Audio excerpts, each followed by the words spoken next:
And we are live on the United Public Radio Network, UPRN 107.7 FM New Orleans and 105.3 FM on the Gulf Coast. How cool is that?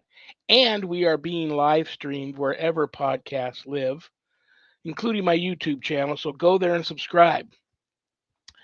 To all those above me that watch over me, to all of you, my fave parapeeps on this side of the veil, welcome.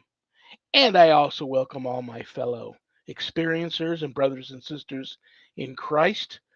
All are welcome here. This is Father Shawn's Paranormal Ministry. I'm your host, Father Shawn Whittington. I'm an ordained Catholic priest with the United States Old Catholic Church. I'm the spiritual director and fully professed brother with the Old Catholic Benedictines of Immaculate Mary. I'm a team member with Society of St. Benedict. And yeah, I'm co-founder of GhostBegone.biz and that guy on Eli Roth Presents the Legion of Exorcists, which is still streaming everywhere. I just had a fan send me a little advertisement from France. He's a fan of mine in France who's watching the show there and says all his horror buff fanatic buddies love the show. So that's great news. The world tour of the show continues, so that's very, very good. I still get a kick out of that when I hear from fans and followers of Eli Roth Presents the Legion of Exorcists. You can catch it on HBO Max streaming, Travel on Demand, Travel Channel on Demand, and then every other streaming service is carrying it if you haven't caught it yet. If there's anything you want to know about my wife and I and our ministry work, go to our website, www.ghost-be-gone.biz. If you go there to visit, there's a lot of cool things to see. Both my books are there, God, Ghost, and the Paranormal Ministry, and God, Ghost, and the Paranormal Ministry 2. If you buy the books off of Amazon, they will be a little less expensive, and they also come in an audio version and Kindle. But if you get them off at the website, they leave my office here. I autograph them, and they arrive to you in a beautiful house blessing kit. And you never know when one of those is going to come in handy. Another awesome thing about getting them off of the website is part of the proceeds of every sale of every copy of my books goes to support St. Jude and the ASPCA. How cool is that? You get to help some of the neediest children on the planet and the animals too. There's a place on there where you can make an appointment to speak with me about your spiritual issues, and my online course is there, Introduction to Spiritual Warfare. You can enroll in the course right there. It's open enrollment now for the fall 2025 class. You can enroll right there on the website. If you'd like more information about the course before making that type of commitment, you can reach out to me. We'll talk about it and see if the course is right for you. It's one of those courses unlike any other out there in the industry right now. It's for all you true warriors for Christ that want to learn how to draw your line in the sand, make a stand, circle the wagons, and put up a good fight, perhaps the fight of your life against, God forbid, true evil, if that ever comes calling. That's the course for you.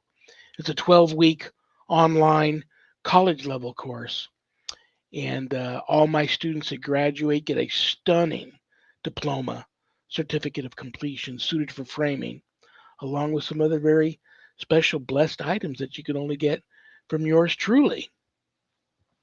So that's my song and dance, brothers and sisters. Before I bring out my awesome co host, my permanent co host, and paranormal partner in crime, I want to give a big, sincere, from the bottom of my heart, I'm sorry from both me and Heather Leigh Landon, PhD, doctor. She had oral surgery yesterday, and today she is just struggling, even being able to talk. I've been there, done that. So God bless her. I told her take the day off. We'll reschedule her as soon as I can. But that gives me an opportunity to make a really big announcement that I'm going to wait until I bring my co-host on to make, and then her and I can talk about this big surprise we have for everybody, and we'll get you ready for our big show next Friday, which is Halloween. We will be live on Halloween, and that'll be with Susan Ahern, free live on air psychic readings, but there's a lot of more Halloween surprises in store for everyone on that show. So mark your calendars, and that's next Friday. So without further ado, it feels like I've known her forever. I love her and respect her. She's super cool, and she's a lifelong paranormal experiencer, and she's the owner of Stellium Books, my publisher, and my good friend, and my co-host. I don't know what else to say about her. Um, so, brothers and sisters, please give a big, warm Paranormal Ministry family welcome to the one and only Annette Munich. And I don't see you. Are you there? I'm hiding behind you. There. There I am. Wow, my face is so huge. Cut it out. Let me What did cut it. you do? I don't know. Let me. I've been messing. There Thank we you. go. I've been messing with the computer today. Let me tell you something. When we make our big announcement here in a few minutes, I will pull up what you sent me, and I can't shrink it down. People will get the gist of what is on the screen, and I've been pushing buttons and going into different sections of the StreamYard studio here, messing everything up.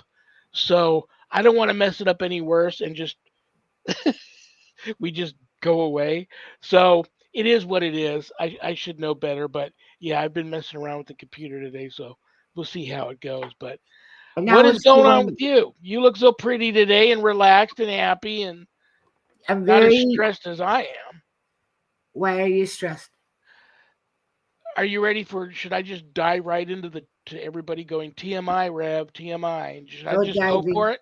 You could go diving. Okay, here's the story. Um, okay, here's the big announcement. Okay. You and I have a book coming out that's going to be out next, available on sale next week, Halloween Day, Yes. and I'm going to pull that up here in a second. But I really had a rough time writing this book. As soon as we started, and I had already began work on God Ghosts in the Paranormal Ministry 3, which I took a break from to help you with this book. And it was your baby. It was your idea. I loved it. We both have worked hard on it. We co-published it together, wrote it together, I should say. And we got some awesome contributors that also contributed to the book. Without even having read it already, there's been uh, three producer friends I know that I just told them what the book was about and how it was put together, and they loved it and said that book should be a series.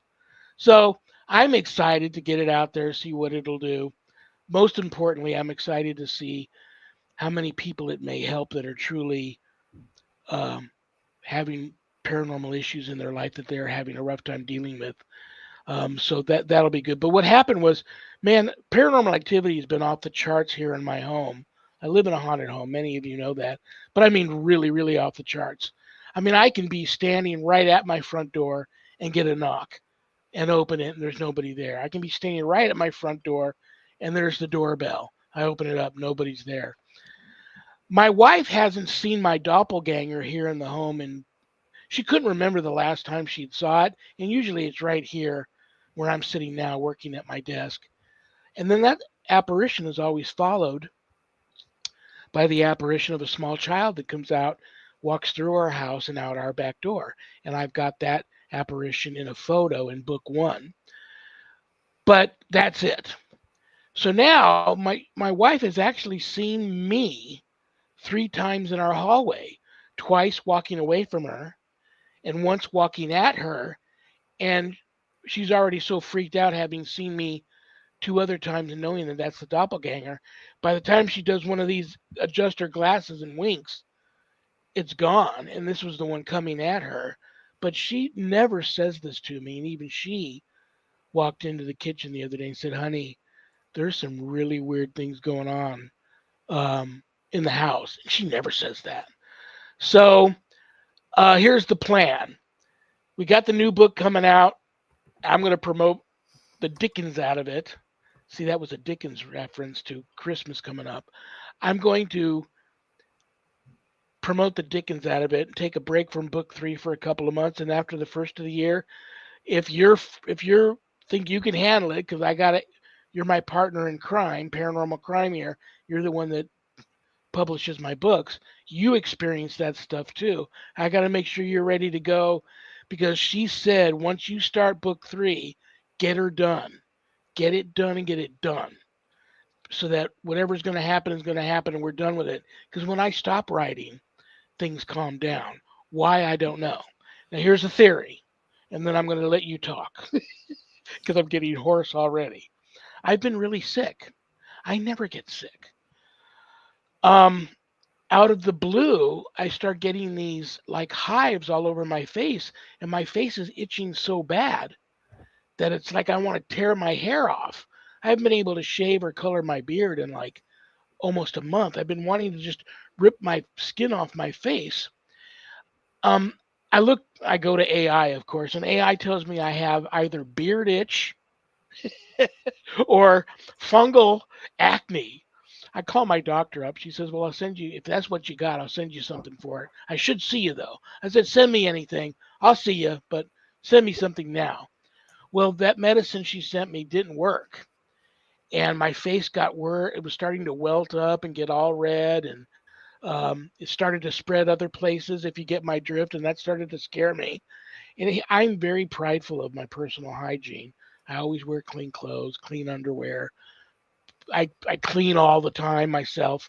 I'm a very clean person. So I'm freaked and I know what it is. So I finally go see the doctor again, and two doctors come in and look at me. They don't know what this is. It's cooties. And Sharon's right there in the doctor's office with me. She goes, he doesn't go out and he never goes anywhere. He's not doesn't got a lover out there somewhere. He doesn't go anywhere, and I don't. They don't know what it is, so they give me some strong antibiotics. They give me a real strong oral steroid, and then a real strong steroidal cream to put on any areas that might be getting out of hand. And there's been a dramatic turnaround for the better in the last few days since my last doctor visit. But I know what it's all from. So I'm talking to one of my friends who's a psychiatrist, and I talk to her like twice a year. We just sit down and talk for an hour because I want to make sure I'm not going crazy, because you don't want a crazy exorcist coming to your home. And I also have a psychologist friend who I talk to. But we're talking, and she goes, "You know what?" And she'll never admit that she's into the paranormal, but whenever we talk about it, she is so knowledgeable. But she'll never admit, being a doctor, that she's all into that. She says, "You don't have classic poltergeist stuff going on in your home. Close and similar in ways, but not classic. And you're not a young teenager going into puberty that could be projecting this stuff in a telekinesis type way." She goes, "But you know what?" I go, "What?" You are a you may be manifesting it because you tend to worry a lot. You wear your emotions on your sleeve. She knows I'm working a couple of really ugly cases right now, and I take all that on. Sharon's been having some medical issues associated with her long battle with 3 very rare forms of cancer, which I believe are tied to a severe demonic attack back in the day. So I am worried about a lot of things. Was worried about this book, worried about the next book, worried about everything that's going on. She says, "You may be manifesting this, because why would this doppelganger now be out of the room and looking like me, not this other child apparition, and walking around?" So I'll just throw that in your lap and you can take it from there. Well, that's a very interesting story. Um, I had a very little bit, and I've had activity that happened to me preparing books before. Some of it pretty profound. Yeah. I wrote about a little bit of it in the book Oh, cool. of things that happened because, and I was at Michelle's podcast the other night, and it got brought up about how you can walk into a situation and now you become part of a story. And I'm like, hello, because that happens to me. And I'm working on the book, and my personal feelings are that a lot of times these things don't want their story going out there, and on books like we just did right now with prayers and different ways to manage or get rid of your paranormal situation, they really don't want them to go out there. But as soon as I put the book out and it's out in the world, it stops. That's what makes me think it just wanted me to not put the book out or slow me down or whatever. Although I did have one case where the spirit stuck around for a while, and that was that little girl ghost. And she came with a book, old school style, in the mail. Wow. And we got Carl is here, Carl Supp, he's in the book. Susan is here, she's in the book. You are going to be so just amazed at how beautifully everybody wrote. And Well, I'll just go okay, down the list here that I read off of just the cover, and then I'll share the cover here in a second. Susan Ahern, I love her. Bobby J. Gallo, I love him. Carl Supp, I love him. Trisha Morris, I love her. Father Ken Torres, I love him. Kelly Schaefer, I love her. Rick Garner, love Rick Garner. yeah. And Dr. Heather Leigh Landon, PhD, who was supposed to be here today but Oh, is under the weather with her oral surgery. All these people contributed articles in the book. yeah, and I can't wait to read those articles. Those are gonna I know they're gonna rock. they really do. And some people gave kind of history into, these different kinds of phenomenon and really added quite a bit. So, okay, Infinite Joy says, what is the title of the book? I'm going to buy it when it gets released. Okay, let me see. Guys, if you lose us, I apologize. Let me see if I can get get get the book up here. Okay. It's I'm going called to Help Me, I'm Haunted. Here we go. You guys ready? I'm going to take uh it's behind Um, us. Let me take us out of here real quick. They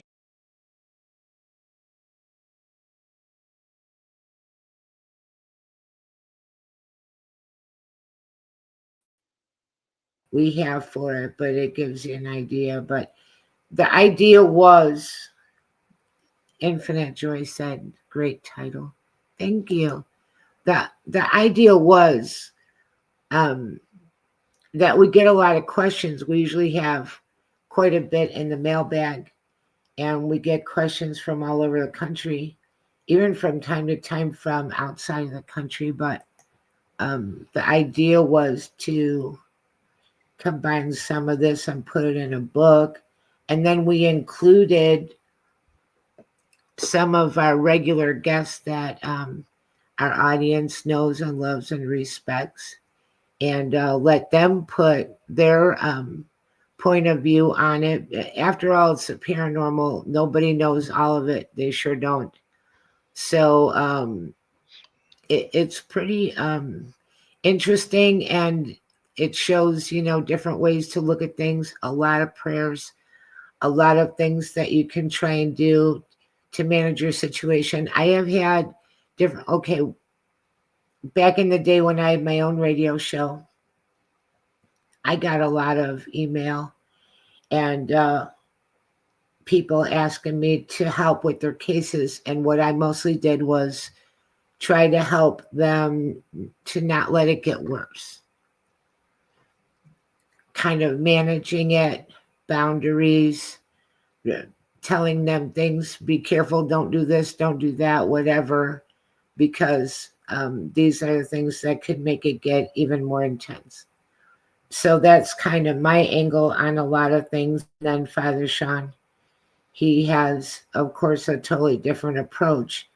And our guests, we have regular guests that are phenomenal, very knowledgeable, have a lot to say. I thought it was very interesting. I was trying to make a book that would be a great experience for the reader, where they felt like they got some stories, some knowledge, some tools in their tool chest to try to use for themselves. And also when it was so intense that I need help. I just need help, you know. Absolutely. And Well, I that found myself writing today because I just finished writing today. I'm so happy. We worked so hard on this, and this was like, we did. Wow. I'm usually working on somebody's book, but I'm not writing it along the way as well. And I wrote today about something that I was thinking about, which is how often it happens that there's a haunting, and um, in the relationship or in the family, it's all directed at one person and the other person's not experiencing anything. That happens a lot where it centers around someone. And I put different reasons why that might happen, but I also think sometimes um, if you have spirits that are kind of ill intentioned, they might be trying to mess with your relationship. It starts making the one person look crazy, and then they're resentful of the other person that doesn't believe them. I get a lot of stories like that, and it happened to me, where it's like two different experiences in one home. It's interesting you bring that up because I'll tell you how it's. I can't even tell you how many cases I work where it's a married couple. One believes in the stuff, one doesn't. Um, and it could be either one of them who's experiencing the issues and the other one isn't. But the one that isn't, whether they are a believer or not, and usually even more so if they're not a believer, they don't want they don't want any part of what's happening. They don't want to talk about it. They don't want to be any part of it. You know, if you want to talk to my husband or talk to my wife and help them with their issue, I'll say a prayer for you. Good luck, but don't involve me. And that's sad because part of my approach is I need the whole a lot of the things I deal with. That's the number one agenda on their you know crappy list of to do stuff is to break up the family unit. And so I Mhm. need everybody in the household to come together as a family and fight together, support each other, believe each other, believe in each other, believe each other, and support and be together. And when I can't get them all together, it just makes it really, really difficult to battle these things to get them out of the house. Our friend Miss Camilla Rosa said, yes, that happened to me as a small child, and no one else noticed anything. And, there are a lot of stories like that. And it's difficult.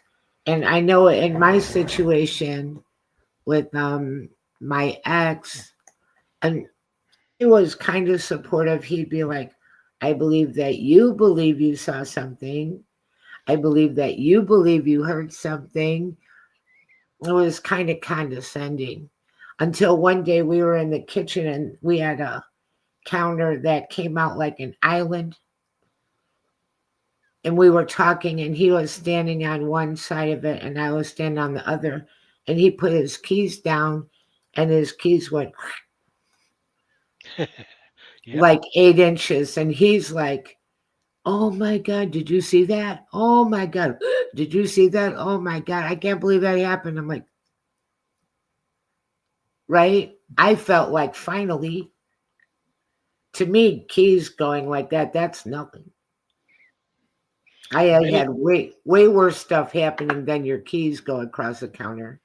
well, identical your situation. I've seen many like it, and sometimes they attack the person who wasn't the believer, even though they try and make you feel better. Like I believe you saw it, I believe you Right, believe it, right. but really they may believe it and not want to admit it, or they may truly just think you're full of it and don't want to tell you that. But they'll come under attack and they won't even realize they're under attack.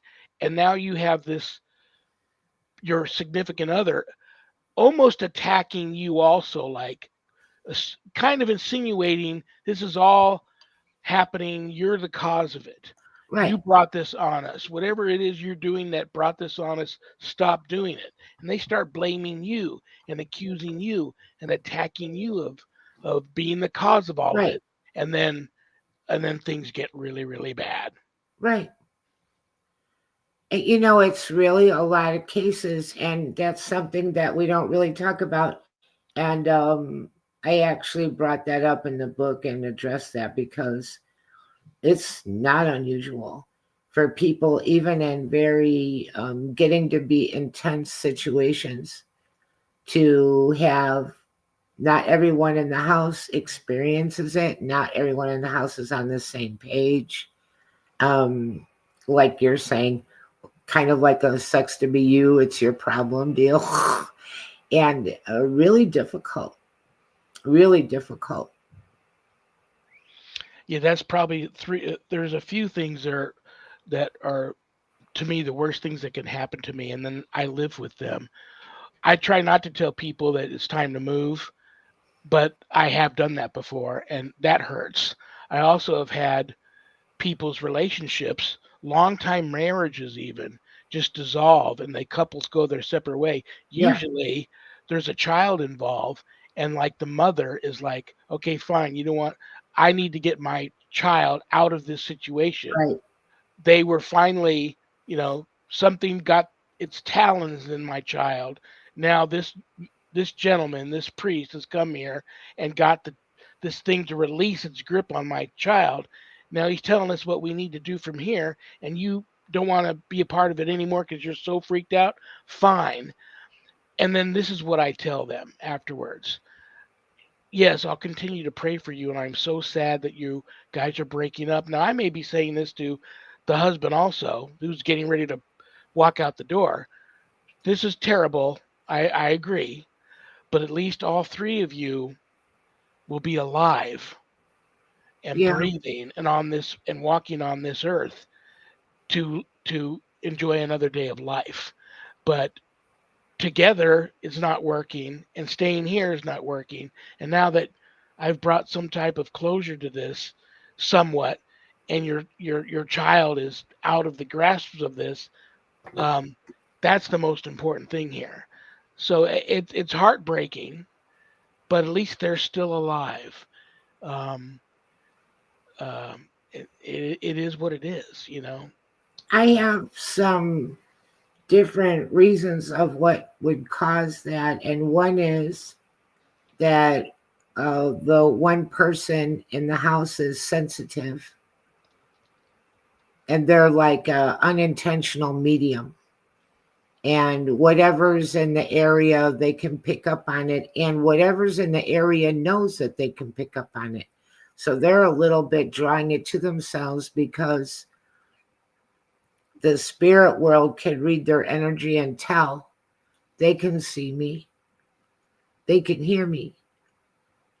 So you walk through life that way, and wherever you go, anything in the area kind of eventually starts coming towards you. That's a person that goes from house to house and they don't really have an attachment that's the same thing. They're picking up different things in the area of wherever they go. I do that. Then you have people that it might be hanging around them because they actually got something that piggybacked onto them. They went to, maybe they can identify it, maybe they can't. Went to a place, brought something home from there or whatever, went to the cemetery. I think there's activity in all cemeteries to some degree. Not saying you shouldn't go to a cemetery, but I do say in the book, don't pick up things and bring it home from places, say prayers for souls and then, you know, leave and go on about your business. And if you feel like something's around you, you can say, you can't come home with me. Um, So that's a piggyback thing. And then, like, if it centers around one person, sometimes they dabbled. They did the Ouija board or they did something and they opened up some kind of an invitation for something that came in. And sometimes it'll hang around a child because a child is very trusting and believing. And they come in, it starts with the child. It doesn't usually end with the child only, it starts there. But there's like a lot of different kind of ways that that can happen, but it just is really kind of crazy when you have one person saying this is getting really bad and I need help, and the other person's not experiencing anything. And you're right, it can break up, and I think sometimes it wants to break up your family. Oh yeah, that's the number one on the agenda. And it's funny you bring up cemeteries, and I have had cases where people have come to me and described a particular haunting that they're having in their home, and they're living in like a home that was built by uh, their family many years back in the day, and it's been passed down through them. And they would get back to me and say, in the bottom, in the attic, or the bottom of a closet that we don't use anymore, or in the basement, I found my great grandfather or great grandmother's old journal. And they described how the same type, they used to experience the same type of stuff, but they couldn't talk about it. So they put it in this journal, which now this journal is holding on to this energy and still in the home. But back in the Interesting. day, before they had city parks, people went and on the weekends and had picnics at cemeteries and Right. used to sit right down on their families' Yeah. grave sites and have picnics. And then that's when they started having, then eventually, I don't know what the reasoning behind it was. Eventually, they went and started having city parks where they wouldn't have to go to the cemeteries any longer. But these journals would describe how they originally brought something back from the cemetery and thinking it was the spirits of their loved ones. And then ultimately, and they encourage it. Okay, you think Uncle Tom or Aunt Betty is Right. floating around just watching over things, and you might think it's kind of cool. A little freaked out, but think it's kind of cool as long as Right. Aunt Betty's not walking around with her head in her hand, being all freaky. Um, but they're welcome. They're in a way welcoming it. Yeah. Not only were they followed home, they have this attachment, but now they think it's a family member because they brought it home from the cemetery, and Yeah. they're welcoming it, giving it strength. Um, and so I don't know what the exact reason why they stopped doing that. It became an unpopular thing to do, and that's when they had started having city parks. But these journals, I've had lots of people in these old historic homes that have been handed down over many generations, families, and the same families handed this property down. I tell these people, look around, look in the basement, look in old closets, look in the attic, try and find if there's any diaries or journals left behind from your ancestors that can maybe this has been going on for a long time, and that'll help me in how I want to approach this with you and getting rid of it. Because the longer these things have been around, man, they're dug in. They Yeah. are dug in. Yeah. Yeah. It's very interesting. So, Well, I feel bad for Heather. I wanted she contributed to the book. I know her article must right. rock. Can't wait to read it. I feel bad for her. I know what that's like having oral surgery and not being able to hardly talk. Um, but it's there were a couple of things in Texas. She's in Texas now. Texas is very haunted. Not only is I, it a I huge thought she state. went to, I thought she went to Florida or something. Well, she was here for many years, lived here in Vegas with me. Not lived with me, but lived here in Vegas. She went to Florida. Recently, she relocated to Texas. Okay. And and I'm reminded of and we're talking about these old homes and stuff. I have a doctor friend of mine who relocated back to Texas where he's from, but he was out here for many years. He's a veterinary surgeon specialist. He moved back home, but then he got a wonderful buy, an opportunity dirt cheap to buy this historic location, which was an ultimate fix 'em upper. And so him and his wife move in there, no children. But it's one of those weird old plantation homes. It's kind of like split level, so there's like 3 or 4 stories to it. But there's this one room that was locked on like the third floor. And even when he bought the home, the real estate person said, um, I'd have to advise you just to leave that. That room was the only room left furnished in the home. The house came with the door already locked. We go in there, and it's like stepping back in time. So we just say, unless you have a reason to go in there, I wouldn't. You know Just that leave it the way it is. Yeah. what So was what that they did was movie with Kate Hudson and they had that room up in the attic and it was down oh, in the south and there was skeleton. a Was it slave skeleton key? story skeleton key. Well, his wife decides, honey, I love that room, but we own the house now, and she wasn't really a believer. He was. He didn't really want to say don't do it, because then she'd say why. But he kind of let her. Said, well, maybe nothing will happen. She said, I want to go in there and rearrange a little bit, and clean the room up a little bit, because we're going to entertain, and people are going to want to know why do we have this weird room on the third floor that's locked. So I want to go in there. Well, every time she went in there and took something out, or put something new in there, or rearranged the furniture and left, they may be downstairs 2 floors away watching TV or having dinner, or even sometimes with the front screen door on, and they're on the porch, and it would sound like somebody's in that room doing construction. Wow. And it would be so loud and so aggressive that they thought maybe somebody broke into the home. A couple of times he even called the authorities to come out, but they would go up there and they'd open the door. Whatever changes she made, it would all be changed back the Wow. way it was. And if she brought anything new in, it would be sat right in front of the door. So when they open the door, it's right there in front of them, like, here, get this out of here. Wow. So she quickly got the hint, and they didn't talk about it anymore, but she stopped going in this room. Well, what happened after that was he loves to go on these long walks. It used to be a plantation, and he would go out and take these long walks on his property, and he would see this woman in period dress, like around Civil War times, who just walked across the land along this large grove of trees that are in a row marking the end of his property. She would walk. He really honestly thought it was a neighbor. That's how real she looked. Yeah. He'd wave to her.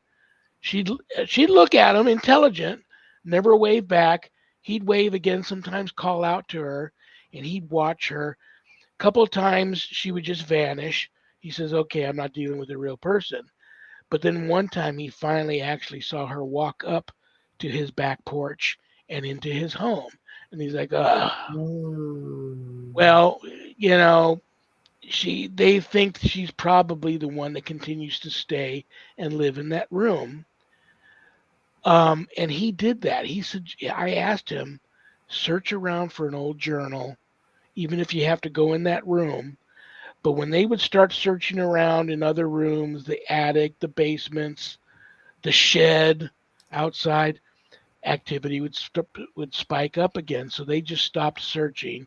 As long as she's happy with the way things are in the room and they don't go in there, and he doesn't really mess with her when he sees her out walking the property, things seem to be really cool.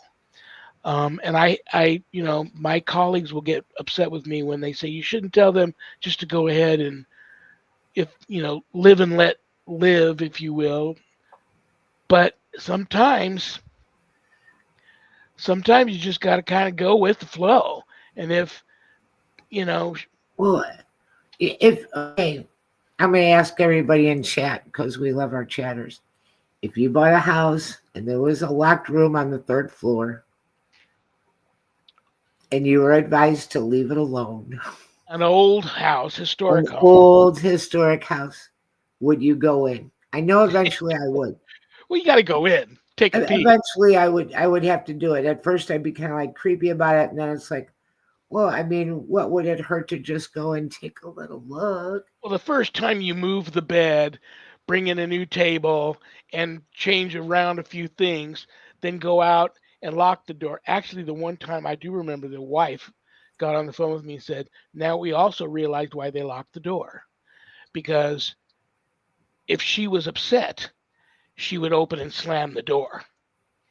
And that's how Oh, you would know she was really upset.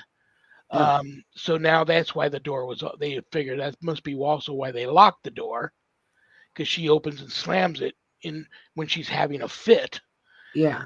But if that happened and you finally went up there and everything was moved back and what you brought in there was sitting right in front of the door, like, now take this out of here. Yeah, that would be and you don't move. I mean, he spent a lot of money to build this house back up to its former glory. Um and they you know Well, spent a lot of money and they lived there and they loved the home and he I love old buildings. I love architecture. I love historic homes. I love all that stuff. But even if I went in there and I looked around, I probably wouldn't move around things or remove anything. I would just want to know what was in there. Like, I wouldn't be disrespectful, especially if there was activity in the house. I would just sort of have to see it. But I'm not going to go in there and arrange furniture or try to use that room. No. What do well, you well, Well, what's Camilla interesting said, is we got Miss Camilla. She said, I believe many ghosts are some form of demonic spirit pretending to be the spirit of a dead person to get attached to the living, and that does happen. absolutely, absolutely. And Camilla would know. She's dealt with a little bit of that. Camilla is a student of mine. She passed the course with flying colors. I'm very proud of her. She's in She, Denmark. yeah, She's in she's a Denmark, good one. so she can't get the show in Denmark. I've had people reach out to me from the UK, from Ireland, Scotland, France, just recently, Germany of all places, Central and South America, but they can't get the show Are you in talking about the Denmark. TV show? Yeah, yeah. Okay. We got Carl here. This is a pretty interesting thing for our crowd today. We found a hidden walled off room in a cousin's Victorian. It was a time capsule from 1890. Wow, And then we have Golden Cougar Wolf saying, I found a closet in my house walled off. not good.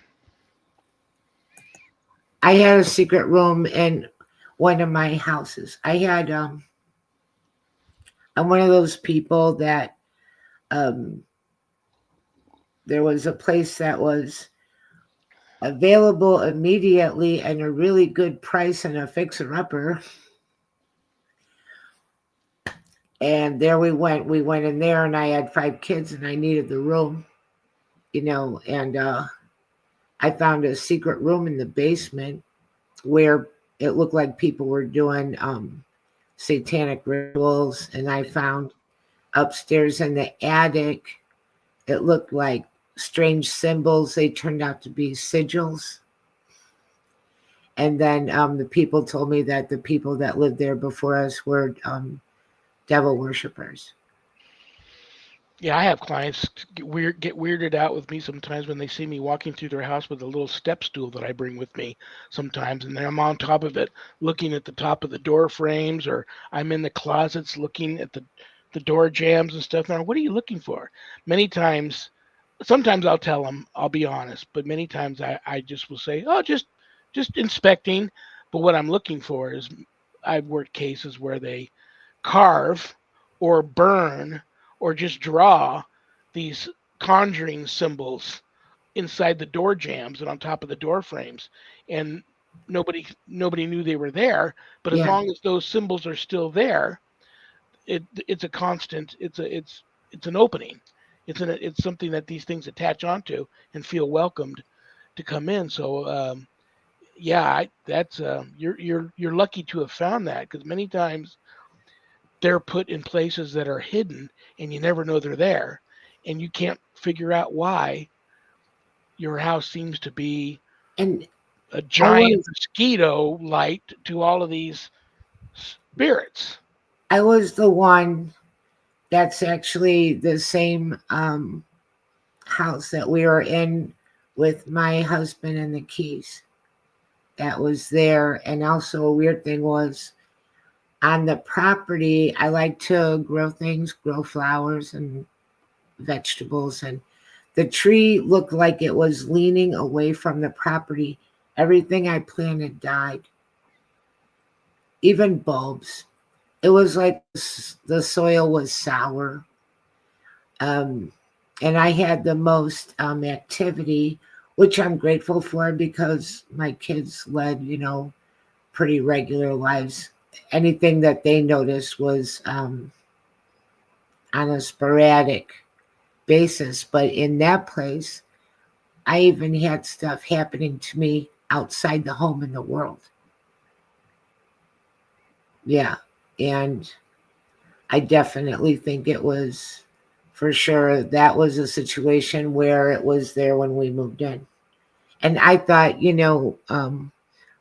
some yellow paint and lace curtains and put my angel stuff up, it'll be fine. It was a little bit more than that it took for it to get to be fine. But yeah, it was really a crazy experience. But that wasn't just a ghost story. I think that was because of demonic energy. And that basement, I would have to psych myself up to go down there and do the laundry. And then I would be like trying to keep myself like, you got this, you're okay, it's going to be fine. Nothing's going to happen. And that room was down in the basement. And every time I would be coming up with the laundry, I'd start off walking and confident, and I'd end up running and feeling like something was going to grab my ankles. Right now, I feel like the chills from that. Oh, Well, next time we get Heather on, I'm going to try to convince her to take her team to Sugarland, Texas. I don't know how close where she's at now in Texas is to Sugarland, but I have a couple of clients currently in Sugarland where they're near some land that was back in the day a plantation, and then there was an original old prison nearby, and they would get most of them were black prisoners from the Civil War lent to this plantation, the sugarcane plantation, to work, and they would work them to death and throw them in this mass grave. oh, And Lord. then the plantation closed down. They built up the prison even more, and continued back in the day. Prisoners would die, and they wouldn't tell anybody, or tortured to death. They'd throw them in this mass grave. Well, not too long ago, they started to dig up the land because they started to build they want to build a big school. The school may already be built, and built a lot of homes. A couple of these homes, I have clients that live there, and their homes are haunted because they found 90 at last count, 95 remains Oh, of Lord. black men in Good. the ground there. Um, and that whole area is just super, Sugarland, super, Texas. Sugarland, Texas, supercharged with spirit infestation of all manners in that area. They used to open up the Ghost Adventures went to the prison once, but they've closed that off to even have anybody go in there and investigate. They don't care who you are, and you can't trespass in there. But I've got a couple of clients that live just adjacent to that land in new homes now, and Yeah. it's just not good. Um, I wrote a bit about that too, how a lot of times, they build on really bad areas, sometimes over cemeteries. Well, here in Oklahoma, which I always find a way to be talking about Oklahoma, but way back in the day when they had that huge and really bad incident with they were attacking the black people. The black people had their own area and businesses. It started out as an incident in an elevator between a guy that was the elevator operator and a lady, and whatever started it from there, and it turned into a hysteria. But the point of it is, you never know it now. If you went to that area, it's all newer homes, looks like a nice little neighborhood. If they have a lot of activity, it's probably because of that.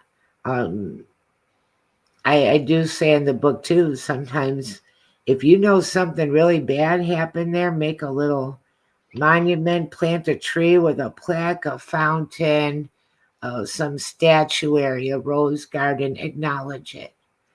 Another place here in Oklahoma, I'll talk fast, I see we're running out of time, uh, is Fort Gibson. And Fort Gibson, I went there and it's spread out. There's, the barracks over here, and then the field hospital, and then the armory, and then like the officers' quarters. Well, the town grew around it and through it, and people, they built newer homes in between the barracks and the field hospital.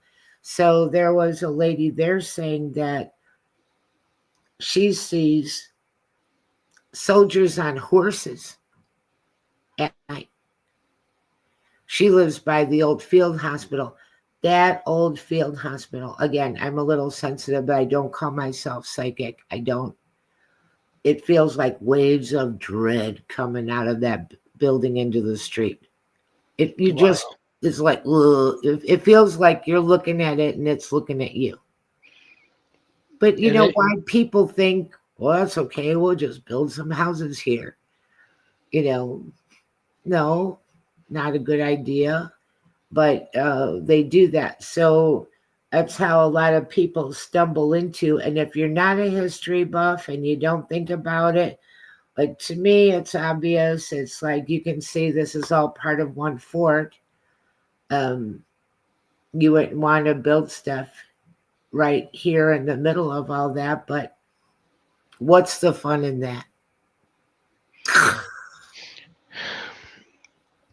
well, I want to make sure everybody knows what's happening next Friday, which is Halloween, the 31st. We will be here. We will have a show.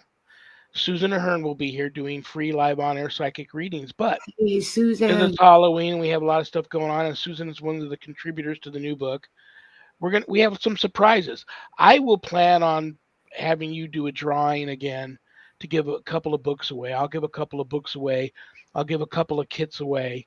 We'll have a lot of fun on Halloween night. So everybody don't forget that. I'm gonna take you out of here again real quick and show everybody the title of the book again. Don't go anywhere. I'm gonna take you out of here.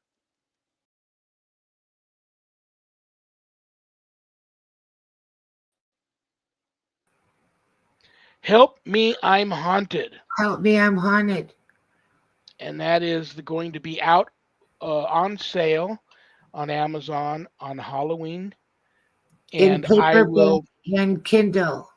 very cool. And I will, as soon as I can get my shipment of author's copies here, they'll be available on my website.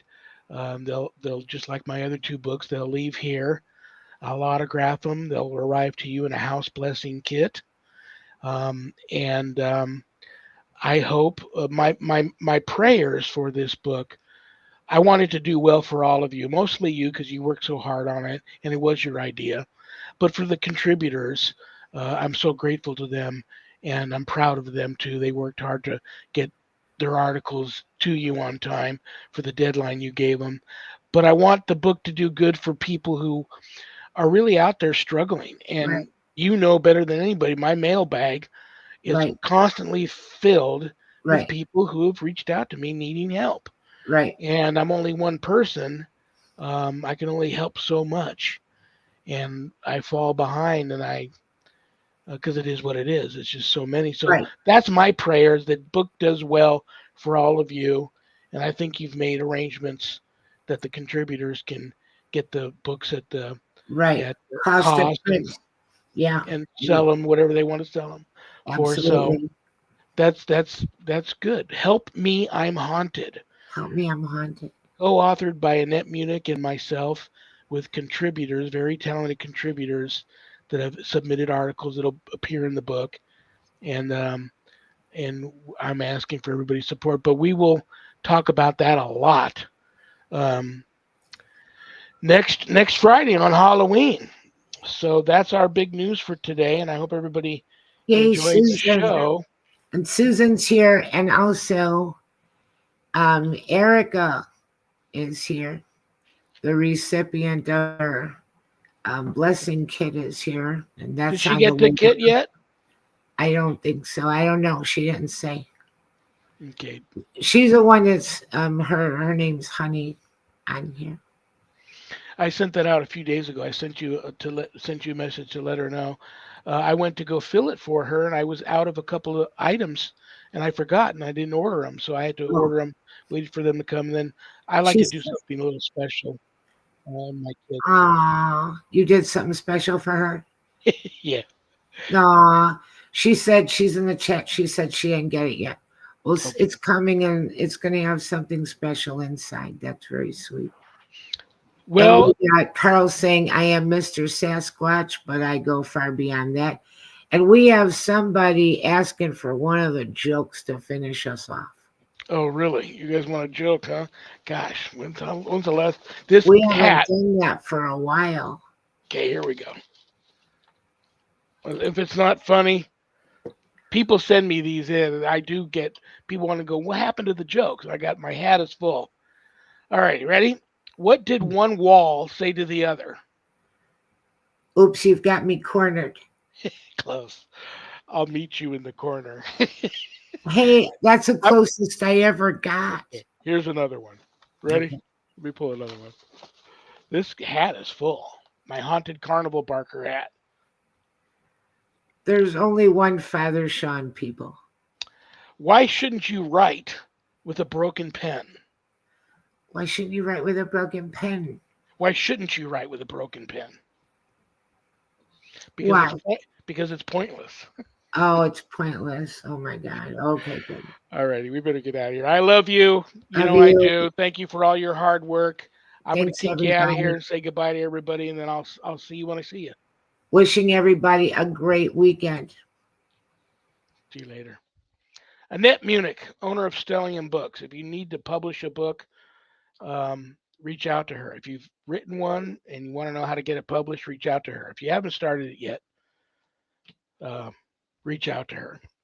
Thank you to United Public Radio Network for carrying my show, Joe Montaldo, Michelle DeRoche for making that happen. Thank you to each and every one of you for tuning in, because I don't have a show without you guys. Stay tuned for Spirit Switchboard with Carrie Lynn Shellhorn.